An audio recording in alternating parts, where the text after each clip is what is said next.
No,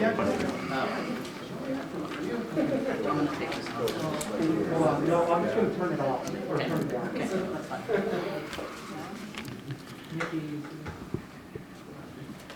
Is everyone ready? I'm kind of give you a rundown on how this is going to go today. I'm going to give a statement, and then Dr. Lemon from ERMAC will give you an update, and then the prosecutor, Mark Taylor, will speak, and then also at the end it will be Chad Martin, the superintendent from School District 251. So this morning at approximately 9:08 a.m., a 6th grade female student retrieved a handgun from her backpack. She fired multiple rounds inside of the school and out. She injured 3 people. 2 of them are students, and 1 of them is a school employee. They were injured with gunfire, but they are non-life-threatening injuries at this time. This is a very difficult and trying time for our community. We've had amazing support from partners across the state that have arrived to not only assist in the investigation, but give us support with what we need. The details of the investigation are being thoroughly investigated right now by these community partners. I can tell you that the student does reside in Idaho Falls, Idaho, but she does attend school here. During the shooting, a teacher disarmed the student and detained her until law enforcement took her into custody.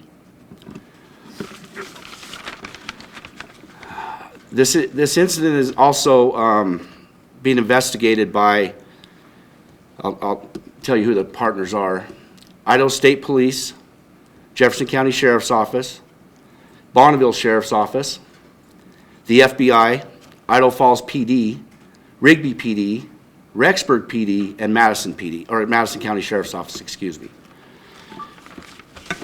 We don't have a lot of details at this time of why that is being investigated. We're following all leads, and we will go from there as far as if there's going to be any more suspects involved or a reason of why this happened. We will relay that to you when we have that information.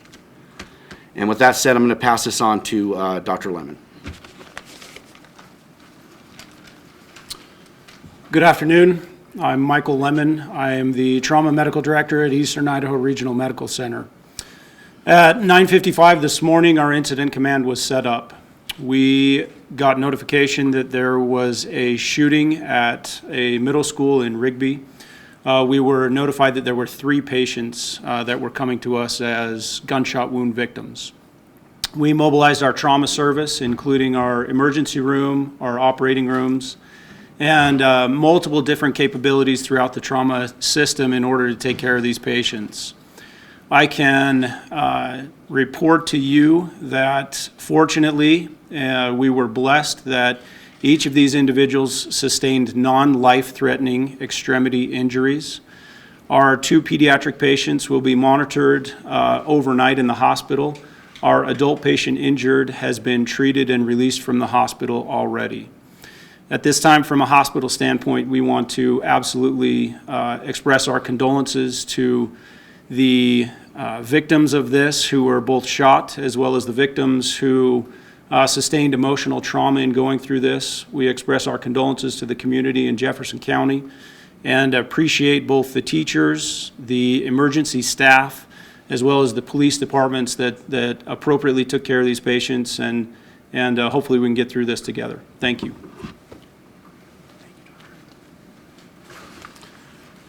So obviously the investigation is still underway, and we will not be making any definitive prosecuting decisions until that time. Once the investigation is completed, we will be filing appropriate charges, possibly including 3 counts of attempted murder, accounting for the victims that you've heard of today. And that is all we have to say for now. Could you say and spell your name, please? Mark Taylor, M-A-R-K-T-A-Y-L-O-R. Okay.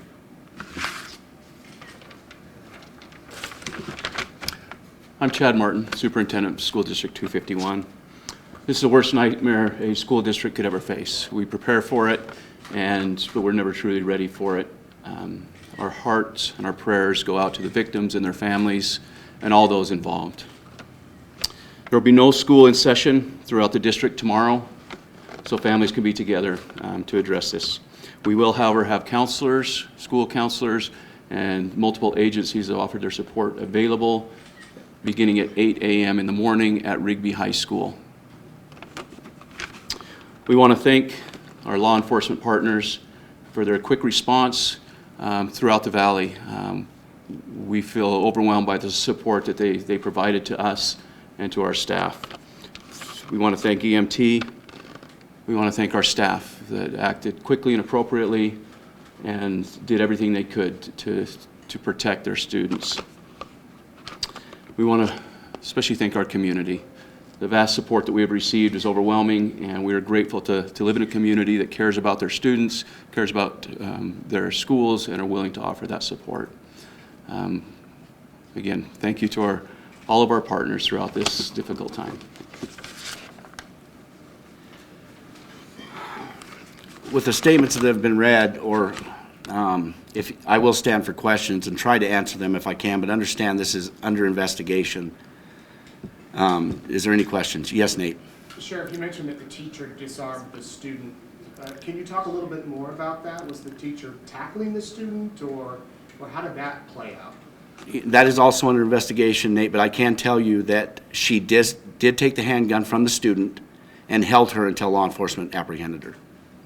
And this was a student in that teacher's class? No, it was not. Okay. And was that in a classroom or the hallway? The incident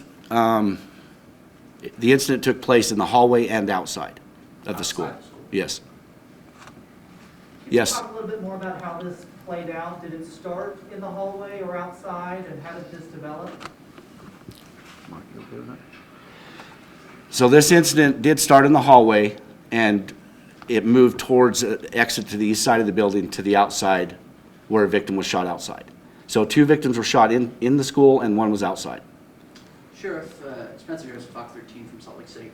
I'm curious, when your officers respond to something like this, obviously radio calls can sometimes be very hyped up and adrenaline is rushing. How do you respond calmly to a shooting like this, especially when you know kids are involved, and that does heighten the circumstances, definitely? And I totally agree with you. I understand that the school district and law enforcement in this area have a wonderful working relationship, and there's been numerous trainings in this.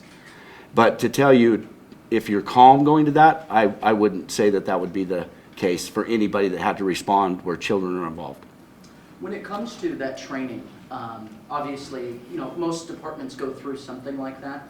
How helpful is that, knowing that you have that to fall back on when it does really happen in real life?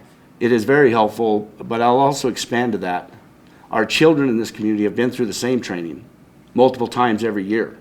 And the response from the law enforcement, but not only that, the response from the school district, the teachers, and the students, it was unbelievable. It was unbelievable. Yes? Brennan Kaufman from the Post-Register. Were there any warnings or reports that this student might pose a danger before this morning? Not that I'm aware of, but that is under investigation right now. Yes, sir. Were any of the victims targeted? Do you believe this shooting was a targeted attempt to harm them? Once again, it's under investigation, and I do not have the answer to that.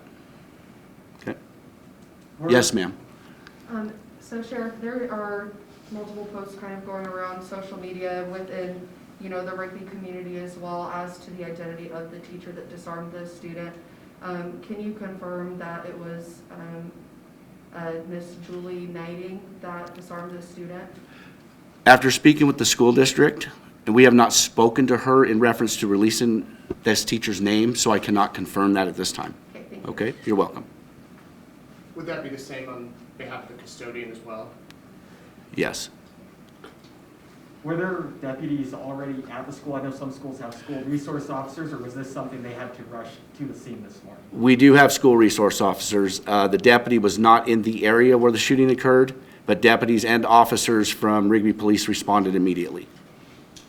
As we speak, there are people setting up a sign outside the school in support of all these students. What does it mean to you, and whoever else wants to answer this, that the community is so supportive of what happened and making sure that the students are okay when they go back to school whenever they do? I'm going to refer that question to the superintendent, because I believe he's answered that very eloquently, okay? I was not aware of the specific sign, but I can tell you from the time we've got students out of the building, moved them to the high school, within 30 minutes, we had agencies here helping, bringing food, water, blankets. It's, like I said, it's overwhelming for the support that we had. Multiple people texting, emailing, calling, coming, asking what they can do to help. So the support from the community was overwhelming, and I have no doubt it will continue to be that way. For the prosecutor, given that the suspect is a juvenile, how much information are you going to be able to release in the coming days about the charges, court proceedings? Are we going to hear anything more about this situation here in the next few weeks? Well, that depends on when the investigation is completed. Once the investigation is completed, then we will be assessing all of the information to determine the appropriate charges at that time. And I'll leave it at that. Can anyone say anything more about the injuries to these three victims? Were they shot once or multiple times, and how badly were they hurt?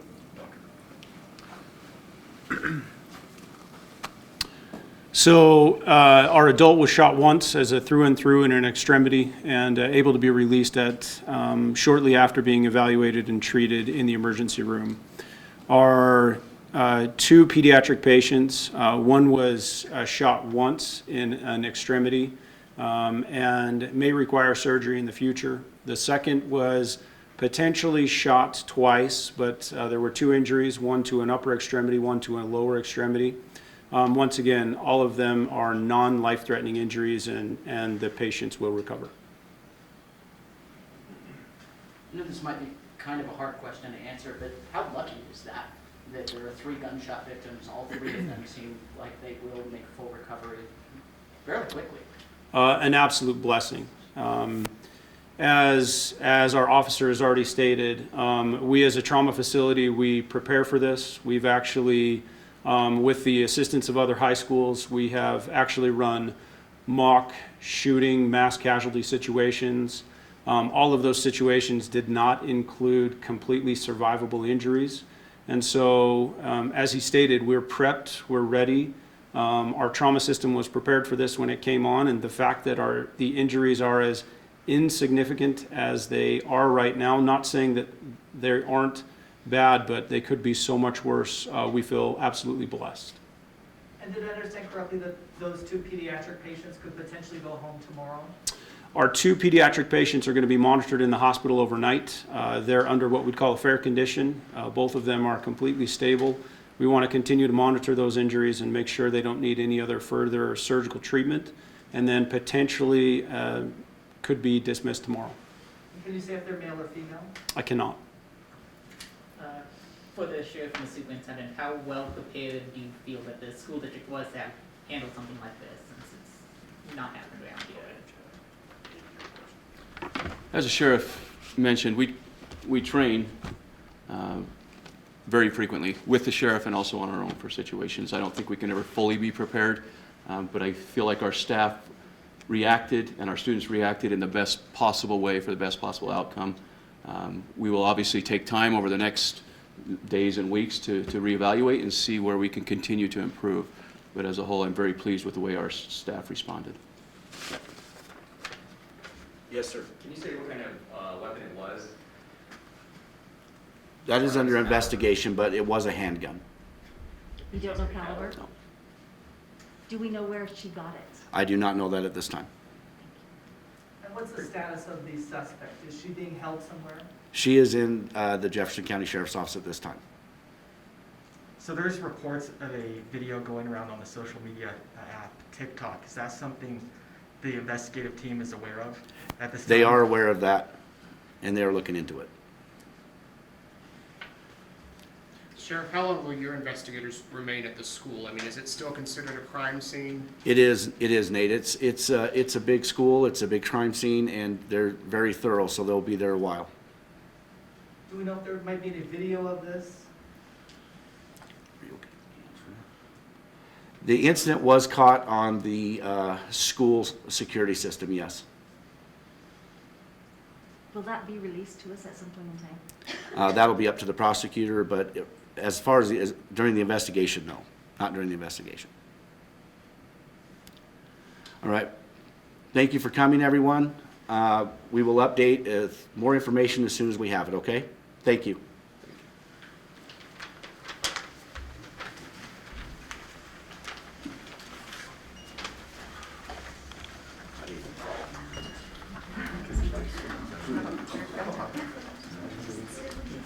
Thank you.